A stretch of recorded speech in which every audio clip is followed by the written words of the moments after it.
Hello दोस्तों, आप सभी का एक बार फिर से हार्दिक स्वागत है आपके अपने इस यूट्यूब चैनल पे। दोस्तों आज हम डिस्कस करेंगे AIIMS notes 8 free test second. इससे पहले हमने फर्स्ट जो टेस्ट लिया था उसका पेपर हमने अच्छे से सॉल्व करवा दिया है। इस पेपर में टोटल 25 क्वेश्चन है जो आज हम सॉल्व करने वाले हैं। ये सारे के सारे क्वेश्चन एनक्लेक्स बेसिस है जो आपकी हर एक कम्पिटेटिव एग्जाम के लिए बहुत ही ज़्यादा इंपॉर्टेंट होंगे। चाहे एम्स नोट्स 8 हो, चाहे ESIC हो, जिपमर हो, ESI जो भी SGPJ हो, जो भी सेंट्रल गवर्नमेंट एग्जाम्स है, सभी एग्जाम्स के लिए ये सभी क्वेश्चंस बहुत ही ज़्यादा हेल्प करेंगे। लेकिन दुख तब होता है जब आपको इतने अच्छे क्वेश्चंस प्रोवाइड करने के बाद, इतना अच्छा पेपर बनाने के बाद आपके नंबर माइनस में 15, माइनस में 10, माइनस में 6, 0, माइनस में 4 ये नंबर आते हैं, माइनस में 2 नंबर आते हैं। ऐसे जब आपके नंबर आते हैं तो मेरे को ऐसा लगता है कि शायद ये जो मैं मेहनत कर रहा हूँ ये बेकार की है।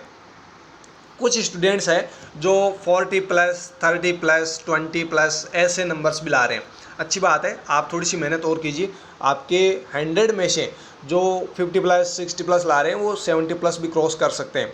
आपको थोड़ी सी मेहनत और करने की ज़रूरत है। बाकी जो माइनस में 10-15 ये नंबर ला रहे हैं ना, वो एक बार अपने माँ बाप की तरफ देख लो। 6 से 7 लाख रुपए आप लोगों के ऊपर इन्वेस्ट किए हैं। कोई उन्होंने बिजनेस नहीं खोला है। 6 से 7 लाख रुपए आपके ऊपर खर्च करके आपको पढ़ाया है। इसलिए पढ़ाया है ताकि आपका फ्यूचर अच्छा हो। आपका फ्यूचर अच्छा होगा तो आपके माँ बाप का फ्यूचर भी बहुत अच्छा होगा। तो उनकी तरफ थोड़ा सा देख लो और अच्छे से अपनी तैयारी कर लो। एम्स नोट्स 8 और चाहे हो जिपमर हो, 80-20 लगा हुआ है। तो लड़के तो खास तौर से अपनी तैयारी अच्छे से कर लो। ये रेशियो है आपका। अगर माइनस में 20 ला रहे हो तो ये माइनस में 20 वाले तो बिल्कुल सेलेक्ट ही नहीं होंगे। 20% ही लड़के ले रहे हैं, बाकी तो लड़कियां जा रही है।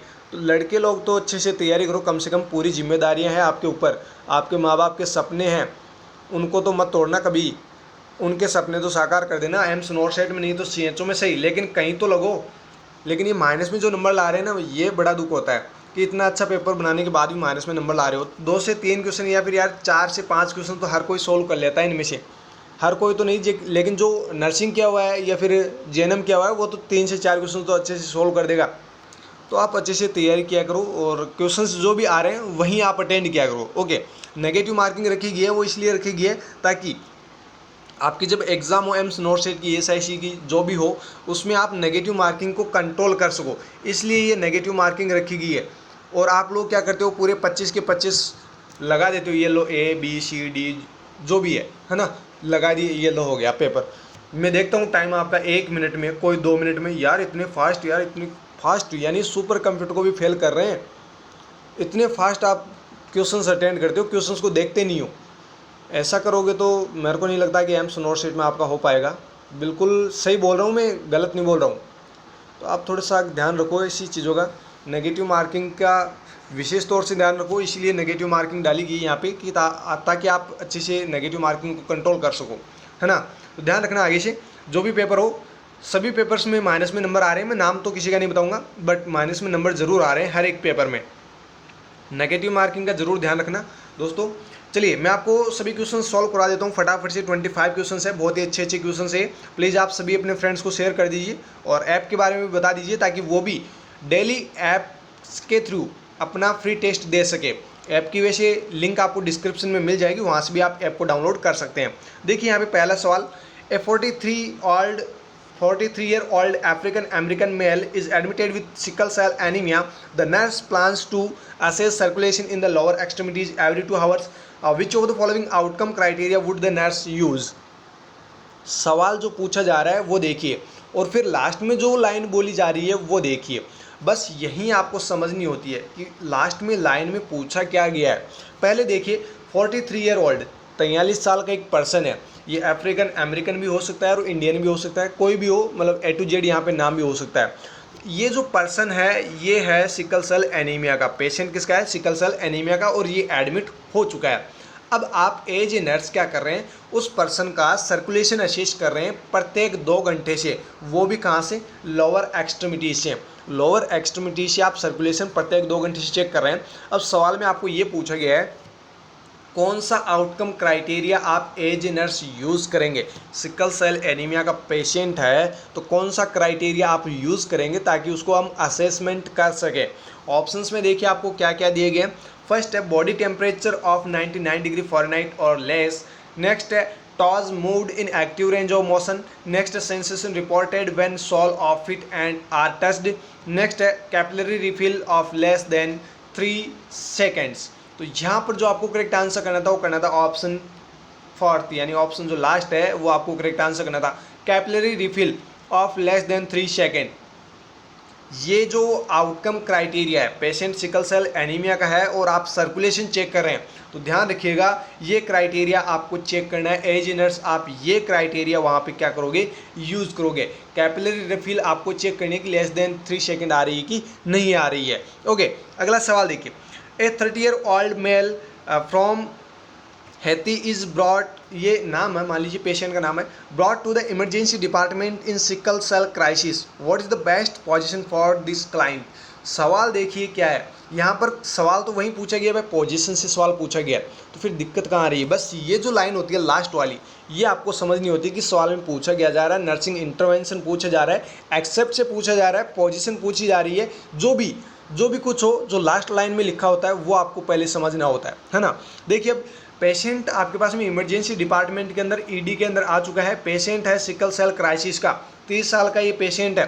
अब आपको ये पूछा गया कि आप उस पेशेंट को कौन सी पोजीशन दोगे, तो देखिए ऑप्शंस में आपको दिए गए हैं, side lying with knees flexed, next knee chest position, next high Fowler with knees flexed, next है semi Fowler with legs extend on the bed.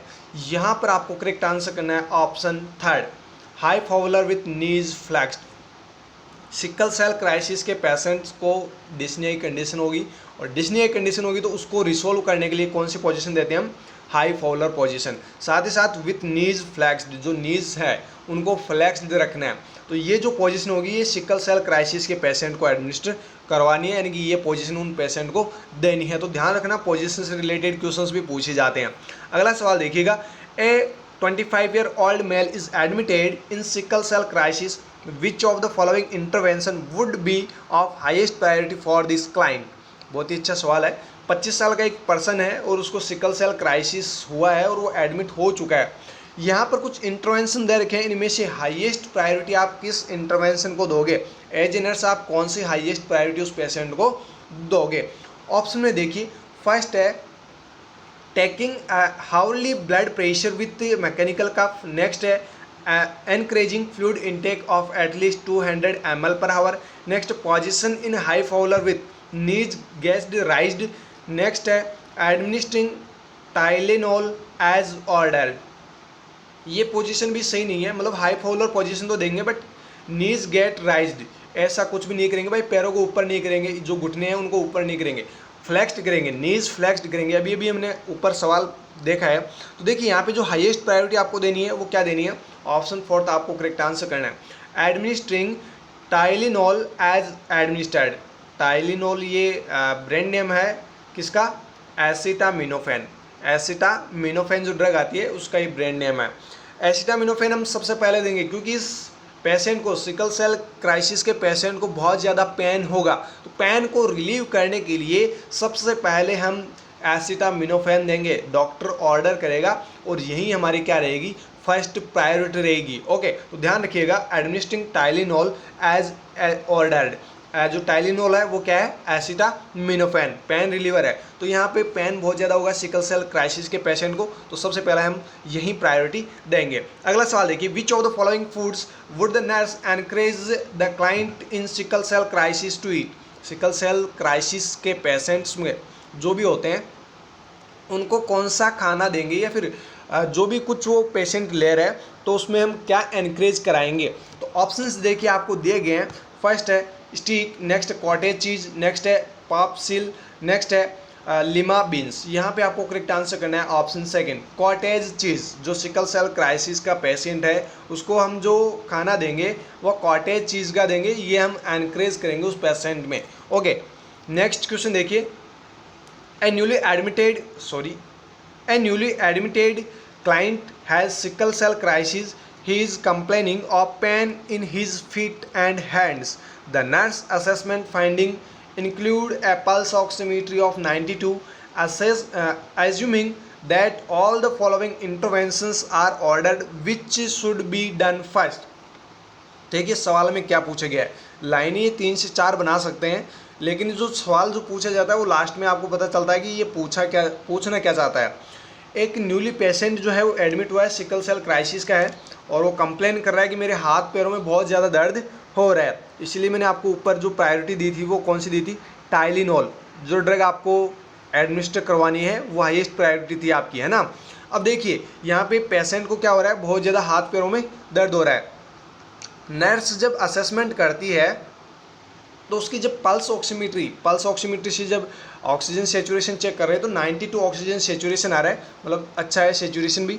अब देखिए सवाल में क्या पूछा गया है, यहाँ पे कुछ इंटरवेंशंस आपको दिए गए हैं, इनमें से कौन सा इंटरवेंशन आप सबसे पहले यूज़ करेंगे, या आप एज ए नर्स कौन सा मैनेजमेंट सबसे पहले करेंगे। वैसे तो ये जो सारे ऑप्शंस दिए गए हैं ये सारे के सारे सही होते हैं, ये क्या है, सारे के सारे सही है।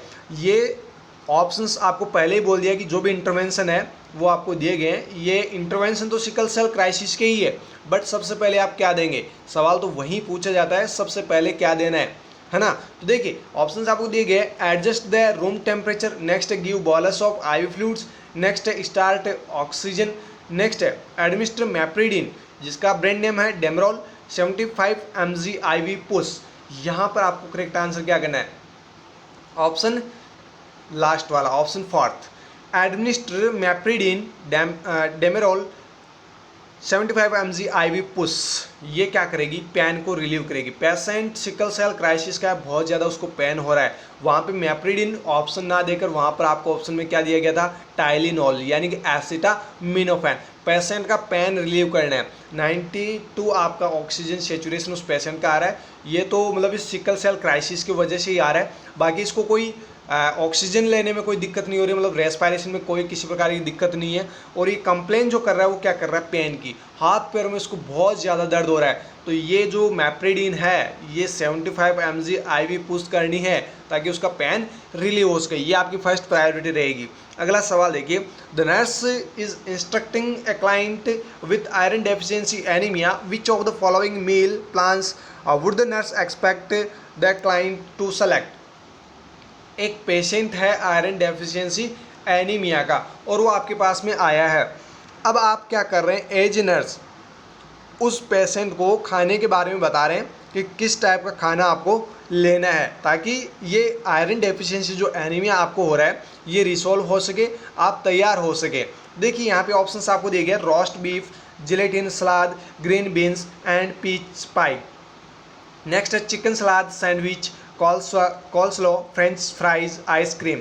नेक्स्ट है egg salad on wheat bread, carrot stick, lettuce salad and raisin pi.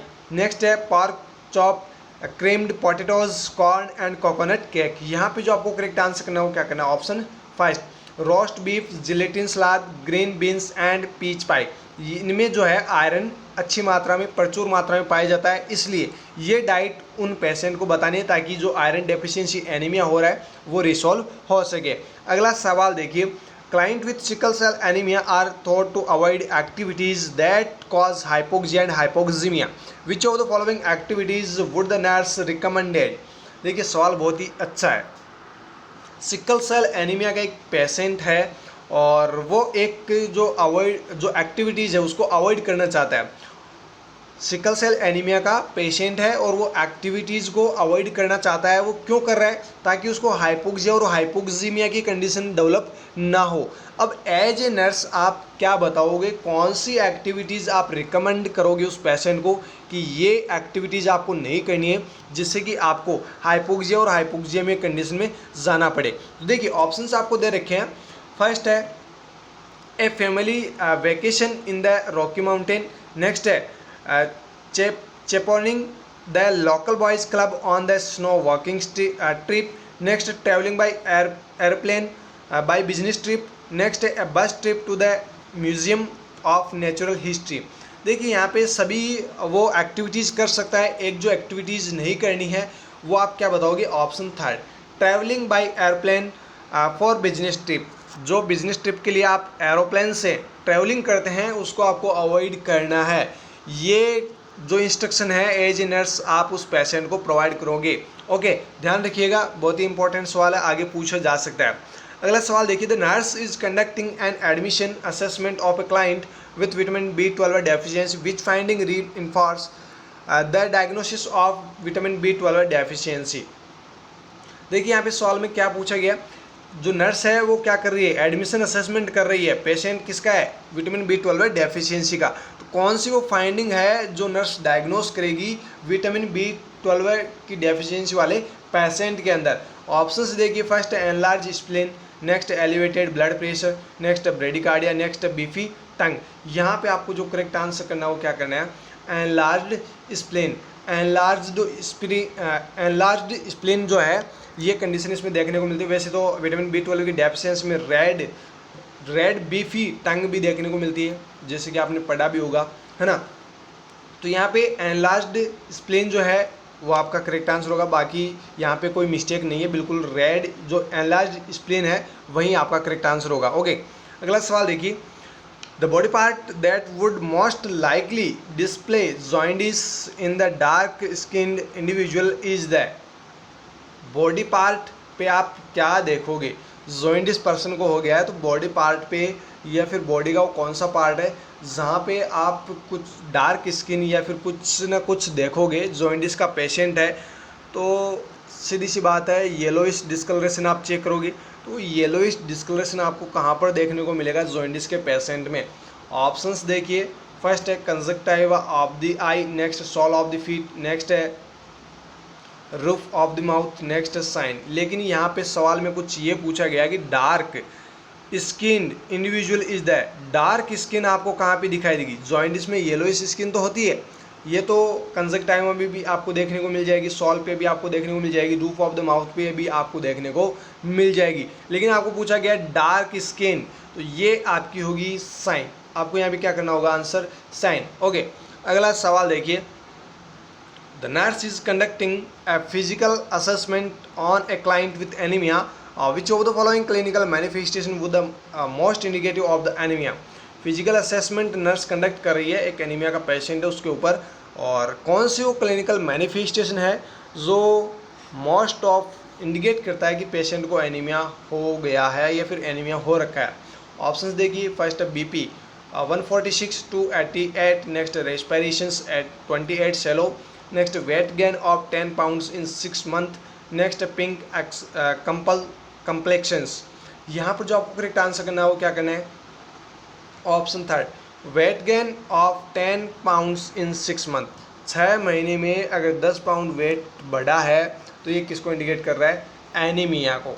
Okay, अगला सवाल देखिए, the nurse is teaching the client with polycythaemia vera about prevention of complication of the disease. Which of the following statement by the client indicate a need for further teaching? एक patient आपके पास में आया है polycythaemia vera का, और उस disease के कॉम्प्लिकेशन के बारे में आप जानते हैं और उसके प्रिवेंशन के बारे में उस पेशेंट को आप क्या कर रहे हैं, बता रहे हैं, टीचिंग आप दे रहे हैं। कौन से स्टेटमेंट है जो इंडिकेट करेगा उस पेशेंट की फर्दर टीचिंग के लिए?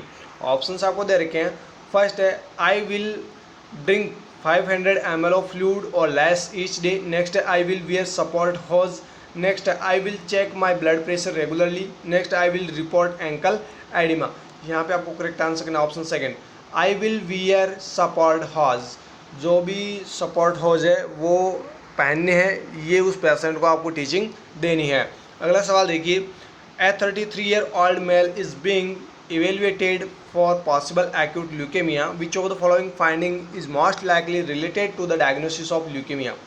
33 साल का एक पेशेंट है, 33 ईयर का एक पेशेंट है, और एक्यूट ल्यूकेमिया का उस पेशेंट को, मतलब जो इन्फेक्शन हो चुका है, ये कैंसर जो है वो हो चुका है, एक्यूट ल्यूकेमिया उस पर्सन को हो चुका है। तो एज ए कौन सी फाइंडिंग मोस्ट लाइकली जो आपको देखने को मिलेगी उस पेशेंट के अंदर, वो आपको बतानी है।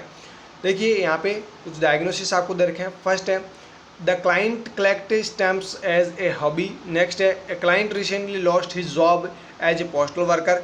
नेक्स्ट है, client had radiation for treatment of Hodgkin's disease as a teenager. Next है, the client brother had leukaemia as a child. तो यहाँ पे जो आपको करेक्ट आंसर करना है वो क्या करना है, the client recently lost his job as a postal worker.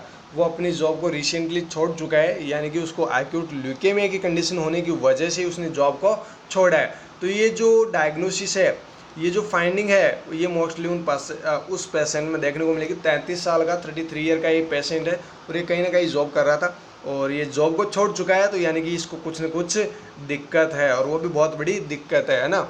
अगला सवाल देखिए, where the best site for examining for the presence of petechiae in an African American client. इसी क्वेश्चन में by mistake wrong answer press हो गया था। देखिए, आपको पूछा गया था बेस्ट साइट, और वो बेस्ट साइट पूछी गई थी आपको कि जो पेचाई है उसको एग्जामिन करने के लिए कौन सी बेस्ट साइट आप यूज़ करोगे। पेशेंट आपको बताया गया, क्लाइंट आपको बताया गया अफ्रीकन अमेरिकन। तो यहाँ पर ऑप्शंस में आपको दे रखे हैं the abdomen, the thorax, the ear lobe, the sole of the feet. यहाँ पे आपको करेक्ट आंसर करना था option D, the sole of feet. जो भी अफ्रीकन अमेरिकन क्लाइंट्स होते हैं उनमें अगर आप पेचाई फाइंड आउट करना चाहते हैं, असेस करना चाहते हैं, एग्जामिन करना चाहते हैं, तो उसकी जो बेस्ट साइट होती है वो क्या होती है, the sole of the feet. अगला सवाल देखिए, ये करेक्शन कर लेना प्लीज़। ऑप्शन में भी आप यहाँ पर जो आंसर की में आपको आंसर दिखेगा वो आपको द थोरैक्स दिखेगा, तो इसको आप करेक्ट आंसर कर लीजिएगा, ये गलत है, ये बाय मिस्टेक हो गया है। अगला सवाल देखिए, the client is being evaluated for possible acute leukaemia which inquiry by the nurse is most important.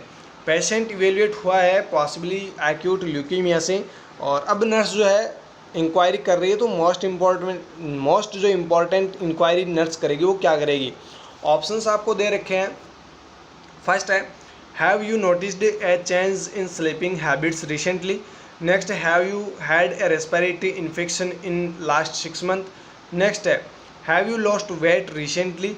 Next है, have you noticed change in your alertness. तो जो नर्स मोस्टली इंक्वायरी करेगी तो कौन सा क्वेश्चन पूछेगी, यहाँ पे आपको करेक्ट आंसर करना है option first, have you noticed in A change in sleeping habits recently.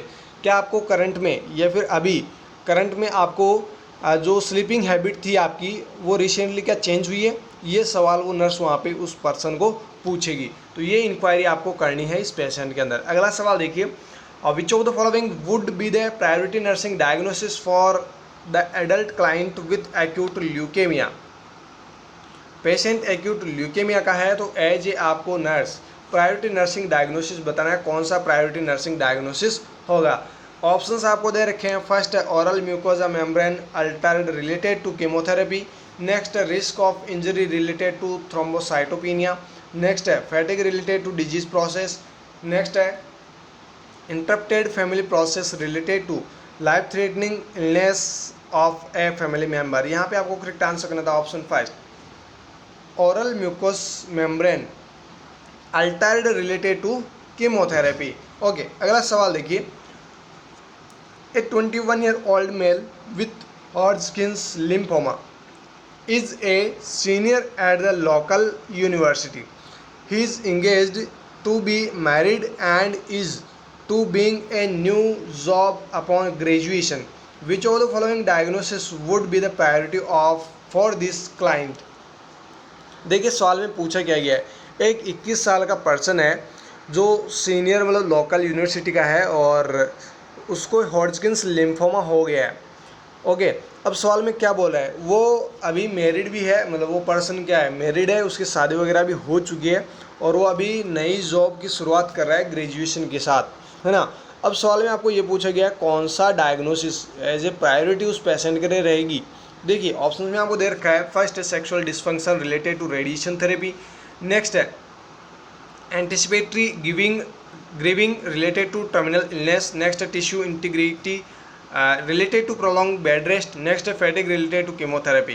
Correct answer आपको क्या करना है, ऑप्शन सेकंड ऑप्शन फर्स्ट आपका यहाँ पे करेक्ट आंसर होगा, sexual dysfunction related to radiation therapy. Radiation therapy की वजह से सेक्सुअल डिसफंक्शन होगा, तो ये आपका क्या रहेगा, प्रायोरिटी नर्सिंग डायग्नोसिस। अगला सवाल देखिए, client has autoimmune thrombocytopenic Purpura.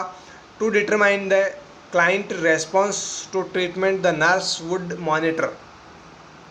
एक पेशेंट आपके पास में है, पेशेंट है ऑटोइम्यून थ्रोम्बोसाइटोपेनिक पुरपुरा का। अब यहाँ पे एज ए नर्स आप उस पेशेंट में ट्रीटमेंट के दौरान क्या मॉनिटर करेंगे।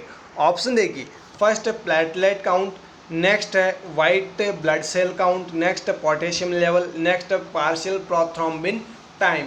तो यहाँ पर जो आपको करेक्ट आंसर करना है वो क्या करना है, option third potassium level. Patient है ऑटोइम्यून थ्रोम्बोसाइटोपेनिक पिरपुरा का, तो इस पेशेंट का ट्रीटमेंट वगैरह चल रहा है और ट्रीटमेंट के दौरान जो आपको असेसमेंट करना है, जो आपको मॉनिटर करना है वो क्या करना है, पोटेशियम लेवल आपको चेक करते रहना है। अगला सवाल देखिए, a home health nurse is visiting a client with autoimmune thrombocytopenic purpura, यानी इसको शॉर्ट में बोलते हैं एटीपी। एटीपी देखिए आगे, the client platelet count currently is 80,000। It will be most important to teach the client and with family about. देखिए सवाल में क्या पूछा गया, एज ए नर्स आप किसी होम को विजिट कर रहे हैं और आपके पास में एक ऐसा पेशेंट आता है या फिर आपको ऐसा पेशेंट फाइंड आउट होता है जिसको ऑटो इम्यून थ्रोम्बोसाइटोपेनिक पिरपुरा यानी एटीपी उसको हो रखा है। उस पेशेंट की जो भी आपके पास में क्लाइंट है, जिस क्लाइंट के पास आप विजिट करने गए हैं, उसकी प्लेटलेट काउंट की बात करें तो उसने डायग्नोसिस वगैरह करवा रखा है, तो उसकी जो प्लेटलेट काउंट है वो 80,000 है। अब यहाँ पे सवाल पूछा गया, मोस्ट इम्पॉर्टेंट आप उस पेशेंट को कौन सी टीचिंग प्रोवाइड करेंगे, उसकी फैमिली मेम्बर्स को आप कौन सी टीचिंग प्रोवाइड करेंगे। ऑप्शन फर्स्ट है bleeding precaution, next prevention of fall, next oxygen therapy, next है कंजर्वेशन ऑफ एनर्जी। यहाँ पर आपको करेक्ट आंसर करना है option second prevention of falls. भाई उस पेशेंट को बता देना है कि आपको गिरने से बचना है, उसकी फैमिली को भी बता देना है कि पेशेंट जो है इस क्लाइंट को आप गिरने मत देना, कहीं पर भी सो रहा है कहीं सोते सोते रात को गिर जाए, ध्यान रखना है, गिरने बिल्कुल भी नहीं देना है। ओके अगला सवाल देखिए, the client has surgery of removal of prolactinoma which of the following intervention would the appropriate for this client. एक पेशेंट है जिसकी सर्जरी हो रही है प्रोलेक्टिनोमा की सर्जरी हो रही है। अब आपको यहाँ पे ये पूछा गया कि कौन सा इंटरवेंशन अप्रोप्रिएट रहेगा इस पेशेंट के लिए। ऑप्शन देखिए, फर्स्ट है place the client in Trendelenburg position for postural drainage, next encourage coughing and deep breathing every 2 hours, next है elevate the head of bed 30 degree, next encourage the Valsalva manoeuvre for bowel movements. यहाँ पे आपको correct answer क्या करना है, option D encourage the Valsalva manoeuvre for bowel movements. Bowel movements को encourage करने के लिए वाल्सल्वा मैन्यूअर को एनकरेज करना पड़ेगा। तो ये ऑप्शन जो है वो आपका as a priority nursing intervention होगा। अगला सवाल देखिए, the client with history of diabetes insipidus is admitted with polyuria polydipsia and mental confusion, the priority intervention for the client is. एक पेशेंट डायबिटीज इंसिपिडस का आपके पास में या फिर आपके हॉस्पिटल में एडमिट हुआ है और वो पेशेंट आपको कंप्लेन कर रहा है polyuria polydipsia and mental confusion, यानी ये जो कंडीशन है उस पेशेंट के अंदर डेवलप हो रखी है। कौन सा प्राइमरी इंटरवेंशन आप यहाँ पे उस पेशेंट के लिए यूज़ करेंगे। ऑप्शन आपको दे रखे हैं, फर्स्ट है measure the urinary output, next है check the vital sign, next है इंक्रीज्ड फ्लूइड इंटेक, नेक्स्ट है वेट द क्लाइंट। यहाँ पर जो आपको करेक्ट आंसर करना है वो क्या करना है, इंक्रीज फ्लूइड इंटेक, यानी पेशेंट जो है डायबिटीज इंसिपिडस का है, पॉलीयूरिया पॉलीडिप्सिया मेंटल कन्फ्यूजन है, तो उस पेशेंट को एज ए प्रायोरिटी इंटरवेंशन क्या करेंगे, फ्लूइड इंटेक ज़्यादा करवाएंगे। ओके अगला सवाल देखिए, a client with haemophilia has a nose bleed. Haemophilia का एक पेशेंट है और उसको नोज ब्लीड हो रहा है, यानी कि उसको क्या हो रहा है, एपिस्टाक्सिस। क्या हो रहा है, एपिस्टाक्सिस। नोज ब्लीडिंग को और क्या बोलते हैं, एपिस्टाक्सिस। लोकल लैंग्वेज में इसको बोलते हैं नक्से। और देखिए आगे क्या पूछा गया, which nursing action is most appropriate to control the bleeding. कौन सा मोस्ट अप्रोप्रिएट नर्सिंग एक्शन है जिससे हम उस पेशेंट की ब्लीडिंग को कंट्रोल कर सके। ऑप्शन देखिए, फर्स्ट है place the client in a sitting position, next है एडमिनिस्टर एसिटामिनोफेन, जो मैंने आपको बताई दिया है, टाइलिनोल इसका ब्रांड नेम है, नेक्स्ट है pinch the soft lower part of the nose, next है apply ice pack to the forehead. यहाँ पर जो आपको करेक्ट आंसर करना था वो क्या करना था, आपको करेक्ट आंसर करना था pinch the soft lower part of the knows. यहाँ पर भी बाय मिस्टेक आपको यहाँ पे ऑप्शन में ये मिला होगा एडमिनिस्टर एसिटामिनोफेन, मतलब करेक्ट आंसर में, लेकिन ये नहीं होगा। Pinch the soft part of the knows, यानी आपको पिंच करके रखना है। नोज ब्लीडिंग हो रही है वैसे तो इसमें जो करेक्ट आंसर जाएगा वो एसिटामिनोफेन का ही जाएगा, क्योंकि हीमोफीलिया का ये पेशेंट है। आप नोज़ को पिंच करके रखेंगे तो ब्लीडिंग कंट्रोल नहीं हो पाएगी।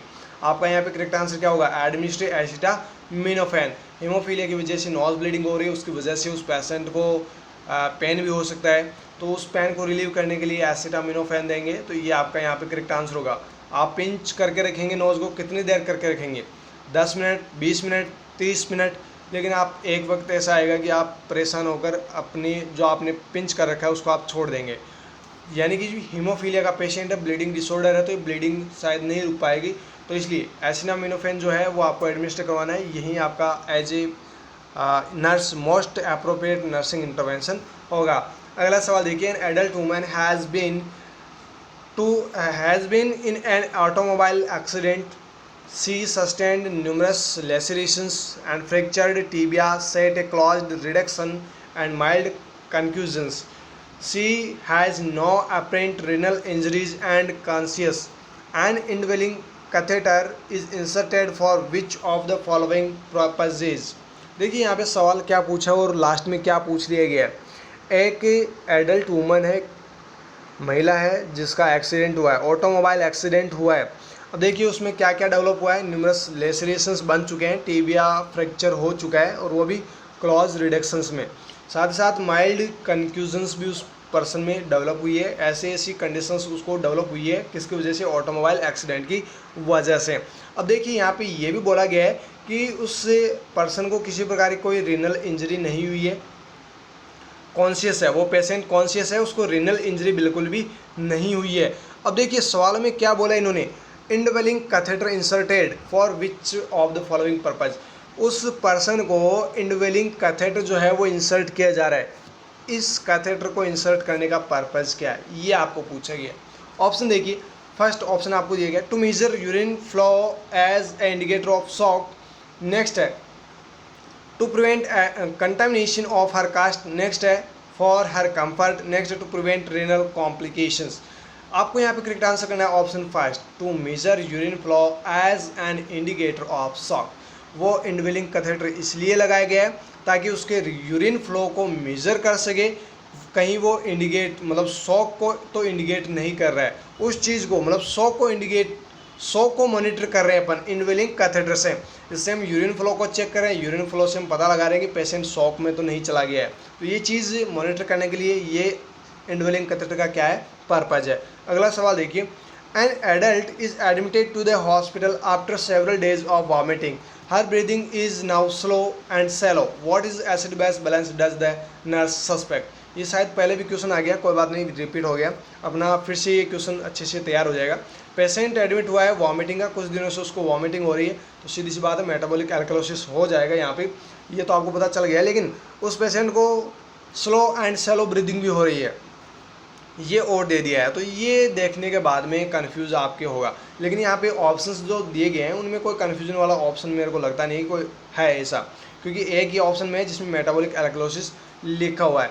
वॉमिटिंग को देखते ही आप डायरेक्टली यहाँ पे पहुँच जाएंगे, आगे जो भी लिखा है वो सही है ना। तो देखिए यहाँ पे एसिड बेस बैलेंस ये सवाल पूछा गया है, तो यहाँ पे आपका ऑप्शन थर्ड जो है वो करेक्ट आंसर हो जाएगा। ये मैंने आपको पहले वैसे समझा भी दिया। अगला सवाल देखिए, an adult has a coagulation time of 20 minute, the nurse should observe the client which of the following. एक पेशेंट है जिसका कोएगुलेशन टाइम की बात करें तो 20 मिनट उसका कोएगुलेशन टाइम रहता है। अब सवाल ही में ये पूछा गया कि एज ए नर्स आप वहाँ पर क्या ऑब्जर्व करेंगे उस पेशेंट के अंदर। फर्स्ट देखिए ऑप्शन ब्लड क्लॉट, नेक्स्ट है इकाइमोटिक एरियाज, नेक्स्ट है जॉइंटिस, नेक्स्ट है इन्फेक्शन। यहाँ पे आपको करेक्ट आंसर क्या करना है, इकाइमोटिक एरियाज, ऑप्शन सेकंड जो है वो आपका करेक्ट आंसर हो जाएगा। अगला सवाल देखिए, लास्ट सवाल आज की इस वीडियो का, आज के इस पेपर का। The nurse is carrying for a client who is being evaluated for arteriosclerosis obliterans, which complaints is the client most likely to have। एक पेशेंट आपके पास में आया है और उसको एथरियोस्क्लेरोसिस ऑब्लिटरेंस जो है वो हो चुका है, इसको इवेल्युएट आप कर रहे हैं एज ए नर्स, ऐसे पेशेंट को आप कैरी कर रहे हैं। वो पेशेंट जो है एथरियोस्क्लेरोसिस ऑब्लिटरेंस का, उसमें कौन सी मोस्ट लाइकली कंप्लेंट आपको देखने को मिलेगी, या फिर पेशेंट आपको कौन सी कंप्लेंट मोस्टली आपको बताएगा। देखिए ऑप्शन फर्स्ट है burning pain in the legs that woken him or her at night. Next है numbness of the feet and ankles with exercise. Next, leg pain while walking, that becomes severe enough to force him or her to stop. Next, increasing warmth and redness of the leg when they are elevated. यहाँ पर आपको जो correct answer करना है वो क्या करना है, option third, leg pain while walking that become severe enough to force him or her to stop. यानी कि जब पेशेंट इधर उधर चलेगा या फिर एम्बुलेट होगा उस दौरान उस पर्सन को लेग पेन होगा। ये कंप्लेन मोस्टली इस पेशेंट में देखने को मिलेगी। ये पेशेंट आपको ये कंप्लेन 100% करेगा। ये मोस्ट इम्पॉर्टेंट या फिर आप बोल सकते हैं ये मोस्ट इम्पॉर्टेंट कंप्लेंट है जो इस कंडीशन में देखने को मिलती है। ये थे हमारे 25 क्वेश्चन, सभी क्वेश्चन सॉल्व करवा दें। एक जो क्वेश्चन था जिसमें करेक्शन करना था वो था 13 नंबर क्वेश्चन, 13 नंबर क्वेश्चन जिसमें आपको लास्ट ऑप्शन करेक्ट आंसर करना था। मैं आपको फिर से दिखा देता हूँ थोड़ा सा, ये रहा है ना। तो यहाँ पे आपको करेक्शन करना है, ये करना है the sole of the feet. बाकी यहाँ पे इस PDF के अंदर बाकी इनके आंसर्स जो है वो यहाँ पे दिए हुए हैं। एक यहाँ पे थोड़ा सा वो 13 नंबर क्वेश्चन में आप आंसर में करेक्शन कर लेना बस, बाकी सभी के आंसर्स यहाँ पे दिए हुए हैं और जो रैशनल वगैरह है वो भी यहाँ पे दिए हुए हैं। यहाँ पर देख सकते हैं आप कुछ क्वेश्चंस के रैशनल भी दिए हुए हैं, तो यहाँ से आप देख भी सकते हैं और पढ़ भी सकते हैं। ओके, फिर मिलेंगे दोस्तों नए वीडियो के साथ। तब तक हमारे साथ बने रहिएगा और अपने फ्रेंड्स को ज़्यादा से ज़्यादा वीडियो की लिंक को शेयर कर दीजिएगा और वीडियो को लाइक ज़रूर कर दीजिएगा। अगर आपने अभी तक हमारे चैनल को सब्सक्राइब नहीं किया है तो चैनल को सब्सक्राइब करके बेल आइकन बटन को भी दबा दीजिएगा ताकि आप रहे अपडेट हर time, every time, any time. Okay, फिर मिलेंगे दोस्तों नए वीडियो के साथ। तब तक आप हमारे साथ बने रहिएगा। Thank you so very much.